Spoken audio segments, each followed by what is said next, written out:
Dog discovered a wounded foe and alerted his owner. What followed transformed everything. The acrid smell of plasma discharge and burning metal lingered in the air as Captain Liam Madison assessed the aftermath of the conflict. His boots crunched over shattered debris that had once been part of the stunning alien architecture of New Eden Colony. The setting sun cast long shadows across the ruined landscape, turning everything into a haunting scene of devastation. "What a terrible loss," he muttered, adjusting the plasma rifle slung across his back. His German shepherd Duke padded silently beside him, nose twitching as they navigated through the wreckage. The dog had been an indispensable companion during his 5 years of service in the Terran Defense Force, and now more than ever, Liam was thankful for his presence in this desolate place. The battle had been fierce but short, a precise strike against the Saruan forces who had seized control of this section of the colony just 3 months prior. They had once been allies working together to establish this mining outpost on the mineral-rich planet. Now they were adversaries due to greed and politics. Liam couldn't even begin to comprehend it. Duke suddenly halted, ears perked up. Before Liam could respond, the dog dashed away, weaving through the twisted metal and shattered crystal. "Duke, come back," Liam shouted, but the shepherd ignored him, vanishing behind a collapsed wall. Cursing under his breath, Liam pursued, his hand instinctively moving to his sidearm. Duke was well trained.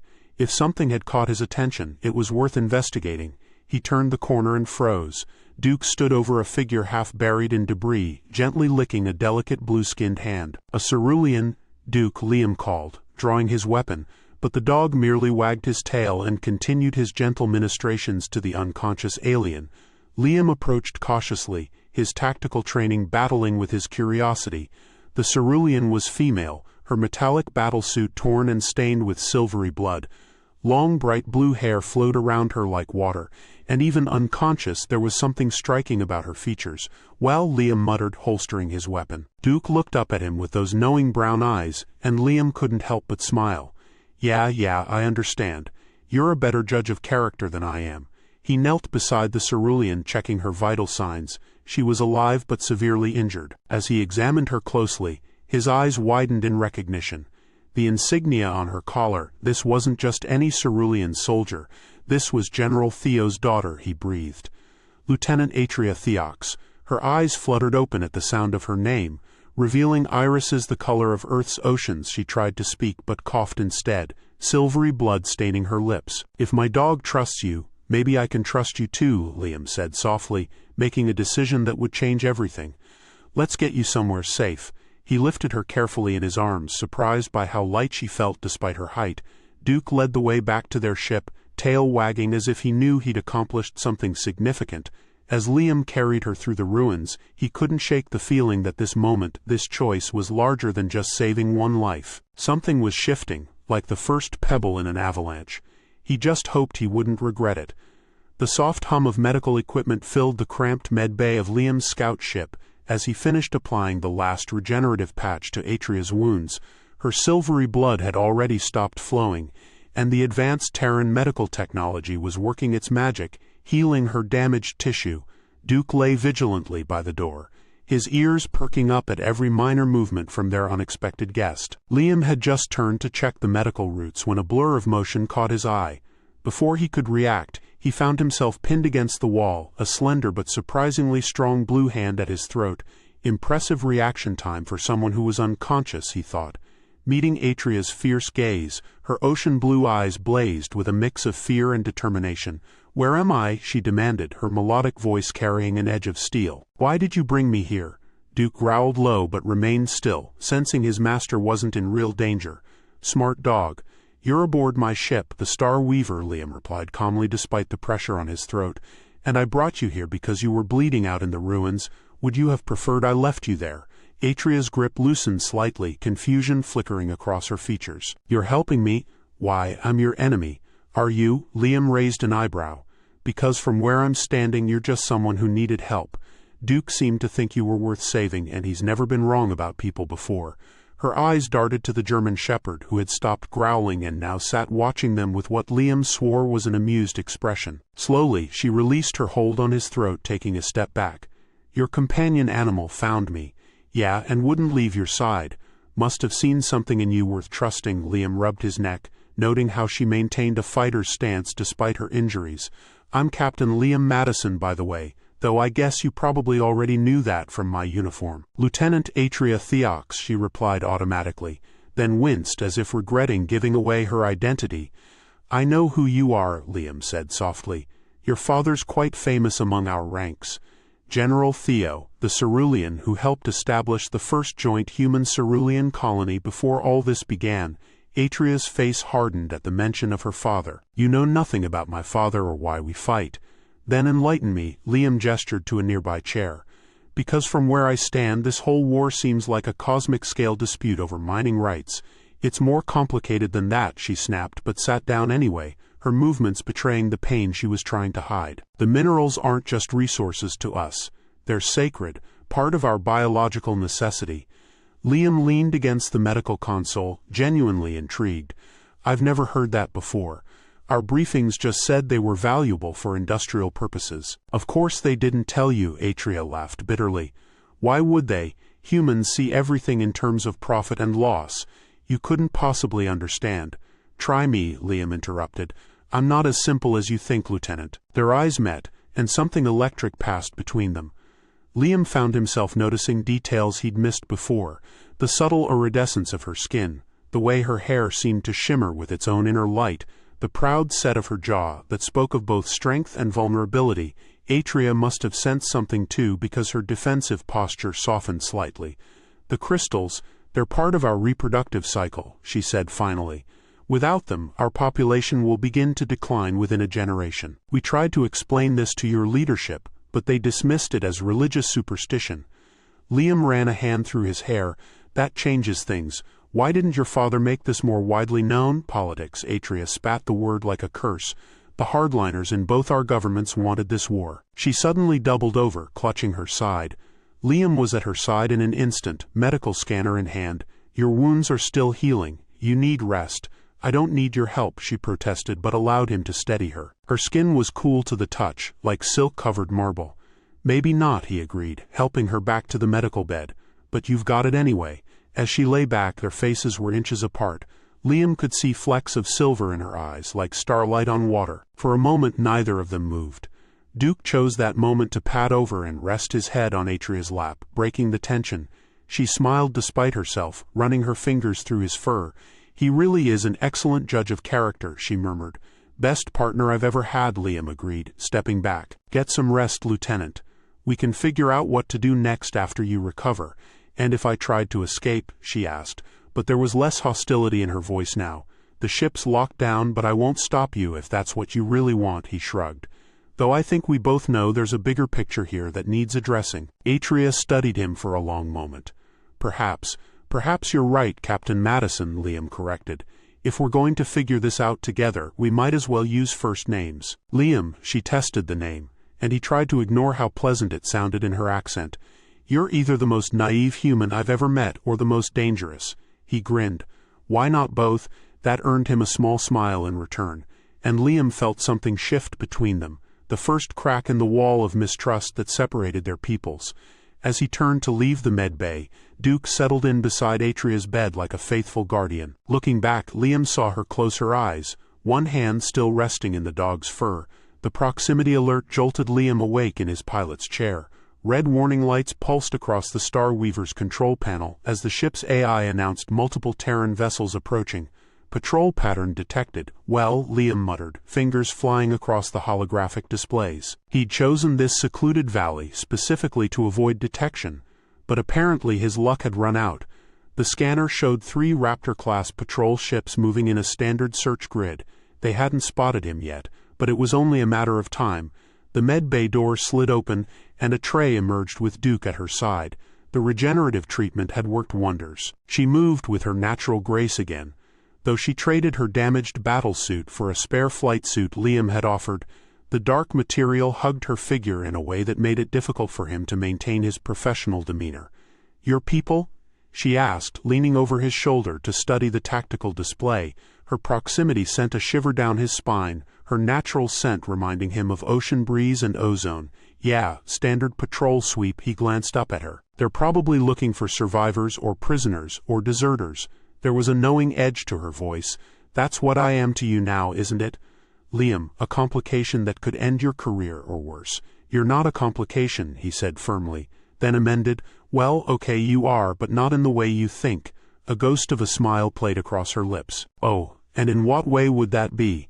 Before he could respond, the AI interrupted. Incoming transmission from patrol leader, authentication protocols detected. Liam swore under his breath. They'll be expecting a response. If I don't answer, they'll know something's wrong. Atria finished, her expression hardening. You should turn me in. What? No, it's the logical choice. You've done your duty by providing medical aid to a wounded combatant. Now you can complete that duty by what? Liam stood facing her. Handing you over to be interrogated, imprisoned, used as a bargaining chip against your father? That's not happening. Her ocean blue eyes searched his face. Why? Why risk everything for an enemy? Because you're not my enemy. He stepped closer, close enough to see the subtle patterns in her iridescent skin. You're someone who wants this war to end as much as I do. Someone who sees how pointless it all is. Suddenly the ship shuddered as a scanning beam washed over its hull. Patrol vessel Huntress, requesting identification and status. A crisp voice came through the communication. Respond immediately. Liam held Atria's gaze for a moment longer, then turned to the console. This is Captain Madison aboard Scoutship Star Weaver. Authentication code Sierra 9 Delta 30. Captain Madison, the voice sharpened with recognition. We've been searching for you since the battle. What's your status? Liam's mind raced. Damaged during the engagement. Had to sit down for repairs. Communications were affected. Understood. We'll escort you back to base. Prepare for docking procedures. Negative, Liam replied. Perhaps too quickly. I mean, repairs are still in progress. Give me 12 hours to complete them and I'll rendezvous at base. A pause. Captain, our scans indicate your ship is fully operational. Liam muttered louder. Listen, Commander, I can explain. Security breach detected. The patrol leader's voice turned cold. Prepare to be boarded. Any resistance will be met with lethal force. Liam felt a cool hand on his arm. Atria stood beside him, her expression resolute. Let me speak to them. Are you crazy? They'll trust me, she said softly, and something in her voice made him nod. Atria leaned toward the comm. This is Lieutenant Atria Theox of the Cerulean Defense Force. I am aboard this vessel voluntarily and claim diplomatic immunity under Section 7 of the pre-war accords. Silence filled the channel. Liam stared at her. The pre-war accords, those were suspended when the fighting started. Actually, they weren't. Atria's eyes glinted. They were never officially nullified by either side, a technicality my father insisted upon just in case. The patrol leader's voice returned, uncertain. Now Lieutenant Theox will need to verify your identity and status. Of course, she replied smoothly. You'll find my genetic signature matches my father's records. I trust that will be sufficient. Another long pause. Liam held his breath, watching the patrol ships on the tactical display. They maintained their position but hadn't powered up weapons. Identity confirmed, the commander finally responded. However, Captain Madison will need to explain his actions to command. Naturally, Atria said, we'll both be happy to explain everything to Admiral Nis directly. I believe she'll be very interested in what we have to say about the true nature of this conflict. Liam raised an eyebrow at her. Admiral Nis was the highest-ranking officer in this sector, and if rumors were true, one of the few voices of moderation in the Terran High Command. Stand by, the commander said. Several tense minutes passed before he returned. Orders from Admiral Nis. You're to proceed directly to Central Command. We'll escort you. Any deviation from course will be considered hostile action. Understood, Liam replied, setting course now. As the patrol ships moved into escort formation, he turned to Atria. That was either brilliant or completely insane. Perhaps both, she suggested, and this time her smile was genuine. I learned from watching you after all. Duke barked in what sounded suspiciously like agreement, making them both laugh despite the tension. You know, Liam said as he plotted their course, this could still end very badly for both of us. Atria's hand found his shoulder, her touch sending warmth through him despite her naturally cool skin. Or it could end this war. Besides, her voice took on a playful tone that made his pulse quicken.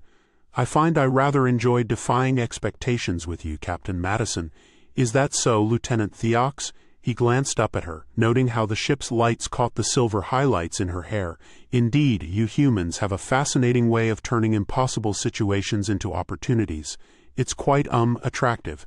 Before Liam could respond to that loaded statement, the AI announced course laid in. Awaiting execution, right? Liam cleared his throat, very aware of Atria's continued proximity. Let's go face the music. As the Starweaver accelerated into formation with its escorts, Duke settled between their chairs, his tail wagging contentedly. Whatever happened next, Liam realized things had already changed irrevocably for him, for Atria, and possibly for both their peoples. And somehow he was perfectly fine with that. The first sign that something was wrong came as they approached Central Command. The massive space station's defensive grid was fully activated, its shield generators humming with enough power to repel a small fleet. Emergency beacons pulsed along its hull, and dozens of ships darted around it in frantic patterns. That's not normal, Liam muttered, watching a squadron of heavy cruisers form up near the station's main hangar. Atria leaned forward, her expression tense. Those energy signatures, Liam. Those are Cerulean warships approaching from the outer system. Before he could respond, their comm system crackled to life. All vessels, this is Central Command. We are under imminent threat of attack. Battle stations, repeat, battle stations, the patrol ship escorting them suddenly accelerated, breaking formation to join the defensive screen. The Starweaver's AI chirped urgent warnings as multiple targeting systems locked onto them. Captain Madison, a new voice cut through the chaos. Older, female, authoritative. This is Admiral Nis. Your timing is either miraculous or suspicious. Care to explain why you're bringing General Theix's daughter to my doorstep just as her father launches an offensive? Liam glanced at Atria, who looked as shocked as he felt. Admiral, I swear we had no knowledge of this attack. Lieutenant Theox has been with me since the battle at New Eden Colony. It's true, Atria added quickly. This attack, this isn't my father's style. Something's wrong. A tense pause followed. Dock at Bay 7, Nis finally ordered. And pray you're both telling the truth, the Starweaver threaded through the chaos, Duke whining softly as the artificial gravity compensated for the evasive maneuvers. As they approached the designated bay, Liam felt Atria's hand slip into his. I believe you, he said softly, answering her unspoken question. This isn't a trick. I know it, she replied, her voice equally quiet. That's what worries me.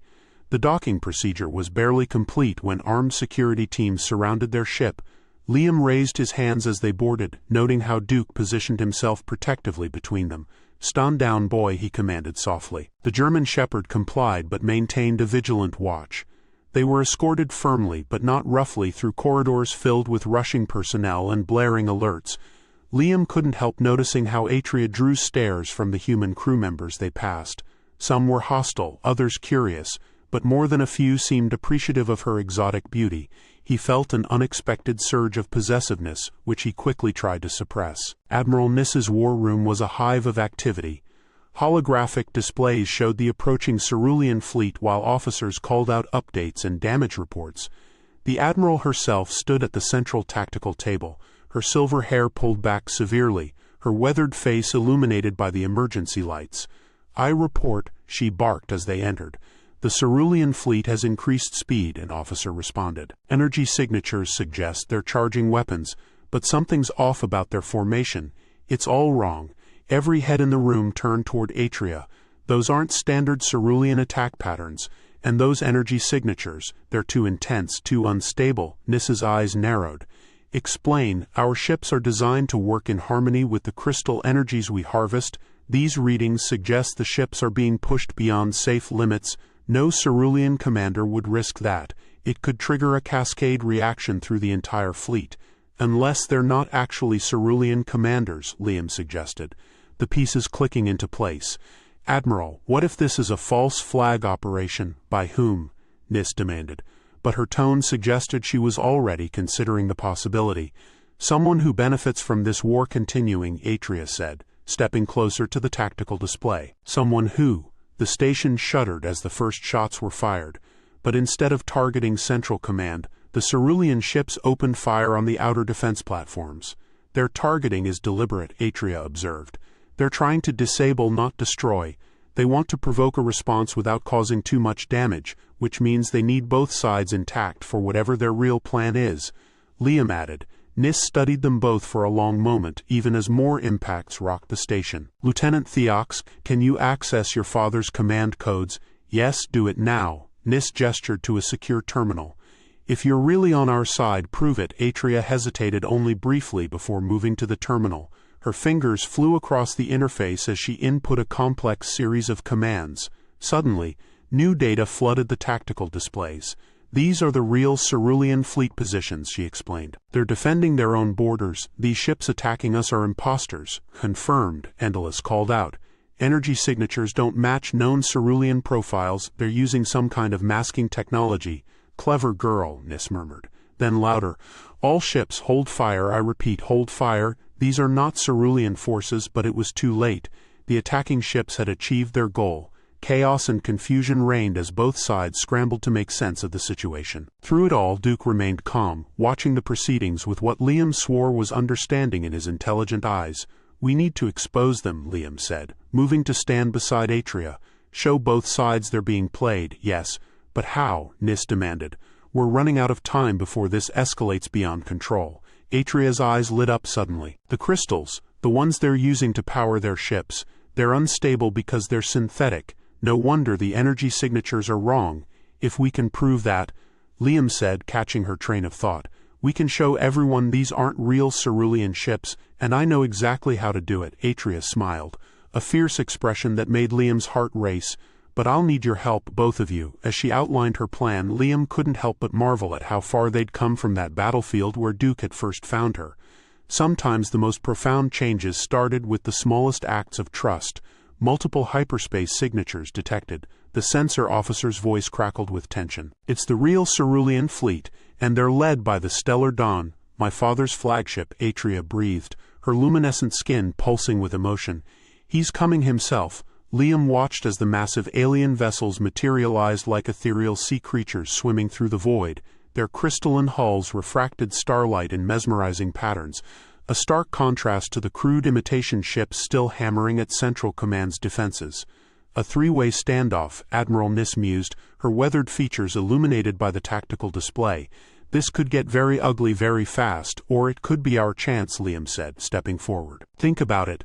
We have the real Cerulean fleet, the imposters, and us. If we can get my father to see the truth. Atria's voice trailed off as a new transmission cut through the chaos. This is General Theox of the Cerulean Defense Force. The voice was deep, resonant, carrying the same musical quality as Atria's but tempered by steel. I demand an explanation for these acts of aggression against our people. Father. Atria grabbed the comm controls before anyone could stop her. These attacks aren't what they seem. A heavy silence fell over the command center. Even Duke, who had been pacing restlessly, sat at attention. Atria, General Theo's voice softened marginally. Why are you on a human station? Are you being held captive? No, I'm here by choice, she replied firmly. Because of him. She grabbed Liam's hand, pulling him closer to the comm. Because of a human, and his dog saved my life when they had every reason not to, because everything we thought we knew about this war is wrong. Liam squeezed her hand, marveling at how natural it felt despite their physiological differences. General Theox, I'm Captain Liam Madison. Your daughter is telling the truth. These attacking ships aren't Cerulean. They're using synthetic crystals to mimic your technology. Synthetic crystals? Theo's voice sharpened. Impossible. The harmonics would be unstable. The energy patterns would show exactly the kind of fluctuations we're detecting. Admiral Nis interrupted, sending the sensor data to the Stellar Dawn. Someone wants this war to continue, General. They're playing both sides. As if to punctuate her words, the imposter fleet launched another barrage, this time targeting both human and Cerulean ships indiscriminately. Clever bastards, Liam muttered. They're trying to trigger a three-way battle before we can expose them. Atria's eyes suddenly lit up with an idea. Duke, she called, and the German shepherd trotted over immediately. Father, do you remember what you taught me about the crystal harmonics? About how they respond to pure intentions? Of course, but what does your human's companion animal have to do with everything? Atria interrupted. Duke found me on the battlefield. He knew somehow that I wasn't the enemy. What if we could use that same pure instinct, that same ability to sense truth, but amplify it through the crystals? Liam caught on immediately. The crystals in your ships respond to biological rhythms, right? What if we could use that to expose the synthetic ones by the first light? General Theox breathed. It could work, but we'd need a focal point, a way to channel the harmonic resonance. Me, Atria said firmly. I can do it, but I'll need help. She turned to Liam, her ocean blue eyes intense. I'll need you, both of you. Admiral Nis stepped forward. Whatever you're planning, do it fast. Those imposters are charging their main weapons. What followed was a blur of activity. Liam found himself back aboard the Starweaver with Atria and Duke, their small ship positioned precisely between the three fleets. Atria had stripped down to her base suit, which seemed to shimmer with its own inner light as she sat cross-legged on the deck. The crystals in my body will act as a resonator, she explained, taking Liam's hand in hers. Duke's pure empathic abilities will provide the baseline frequency, but I need your human determination, what's the word you used before? Stubborn. Liam grinned. Yes. She smiled back, then turned serious. This will be intimate. Are you ready? Liam nodded, trying to ignore how his pulse quickened at her words. Duke settled between them, his warm presence a grounding force. Beginning harmonic resonance, Atria announced over the comm. Father, on my mark, channel the fleet's crystal matrix through the Stellar Dawn's main array. Standing by, daughter. General Theix's voice carried a note of pride. Now, Admiral Nis, Liam added. Have your ships ready to target any vessels that don't respond to their harmonic pulse. Understood, Captain. Atria began to hum, a sound that seemed to vibrate at the quantum level. Duke joined in with a low howl that shouldn't have harmonized with the alien frequencies but somehow did. Liam felt Atria's consciousness brush against his through their joined hands, cool and electric and utterly intoxicating. The space around them began to shimmer as the real cerulean ships pulsed in sync with the trio's harmonics. The imposter vessels stood out in stark contrast, their synthetic crystals creating discordant patterns in the energy field. Now, Atria commanded, her voice overlaid with harmonics that made Liam's bones vibrate. A wave of pure crystalline energy burst from their position, washing over all three fleets. The real cerulean ships sang in response, their hulls blazing with natural light. The imposters, however, began to convulse as their synthetic power sources overloaded. Target those ships, Admiral Nis ordered. Don't let them escape. But the imposters were already fleeing, their masking technology failing to reveal vessels of unfamiliar design, both human and cerulean. Weapons fire followed them into hyperspace, but the damage was done. Their deception had been exposed. In the Starweaver's cabin, Liam held Atria as she slumped against him, exhausted but triumphant. Duke nuzzled them both, his tail wagging with satisfaction. That, Liam said, brushing a strand of bright blue hair from her face, was either the craziest or most brilliant thing I've ever been part of. Why not both? Atria smiled up at him, her skin glowing with residual crystal energy. It seems to work for us. The peace negotiations were scheduled to begin the next day aboard Central Command, but tonight belonged to celebration. The station's main observation deck had been transformed into a reception hall where humans and ceruleans mingled freely for the first time since the war began. Liam stood by the panoramic windows, watching the combined fleets drift in formation against the starfield backdrop. Duke sat contentedly at his feet, occasionally accepting treats from passing admirers of both species. He's become quite the celebrity. Atria's melodic voice came from behind him. The dog who helped end the war. Liam turned and felt his breath catch. She traded her battlesuit for a flowing dress that seemed to be made of living crystal, its iridescent fabric shifting colors with her movements. Her bright blue hair cascaded freely down her back, and her natural bioluminescence seemed enhanced by emotion. You look. He searched for words adequate to describe her ethereal beauty. So do you, she smiled, adjusting the collar of his dress uniform. The simple touch sent electricity through his skin. Though I'm still not used to seeing you so formal. Blame your father, Liam chuckled. He insisted I dress appropriately for my new role as cultural liaison officer. Oh yes, the position conveniently created to justify our continued collaboration. Her eyes sparkled with amusement. Very clever of Admiral Nis. Speaking of collaboration, Liam took her hand, marveling at how natural it felt this time. Our fathers agreed that nothing would cement the peace better than a formal union between our peoples, and Admiral Nis added with a slight smile, we are pleased to announce the first official human-cerulean bonding ceremony to be held after the treaty signing. The hall erupted in applause and exclamations. Liam turned to Atria, surprised. You planned this? We planned this, she corrected, pulling him close. Our fathers agreed that nothing would cement the peace better than a formal union between our peoples. Their kiss sent ripples of crystal energy throughout the hall. the harmonics of their love creating a light show that would be remembered for generations. The treaty signing proceeded smoothly after that, but it was their bonding ceremony that truly captured hearts and minds. Traditional ceremonies from both cultures were blended seamlessly, with Duke playing a special role as the one who first brought them together. Later, in their new shared quarters aboard the station, Liam and Atria celebrated their union in their own private way, their passion enhanced by the crystal harmonics that now bound them permanently together. Duke kept watch in the outer room, content in the knowledge that his human had found his perfect match. "You know," Liam murmured, tracing the luminescent patterns on Atria's skin, "I never thought I'd be grateful for a battlefield patrol.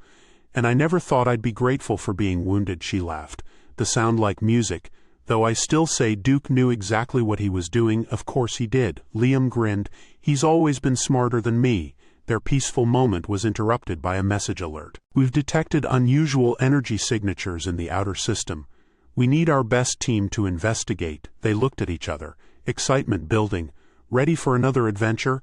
Liam asked. "With you, always." Atria kissed him deeply, their harmonic singing with joy. "Though this time let's try not to start any wars." He whistled for Duke, who bounded in, ready for action. "Though with you two watching my back, I'm not worried about anything." As they prepared for their new mission, Liam reflected on how much had changed since that fateful day on the battlefield. One decision, guided by the pure wisdom of his loyal companion, had not only changed his life but had helped reshape the future of two civilizations. Some called it destiny, others called it luck, but Liam knew the truth. Sometimes the greatest changes come from the simplest acts of trust and the purest forms of love.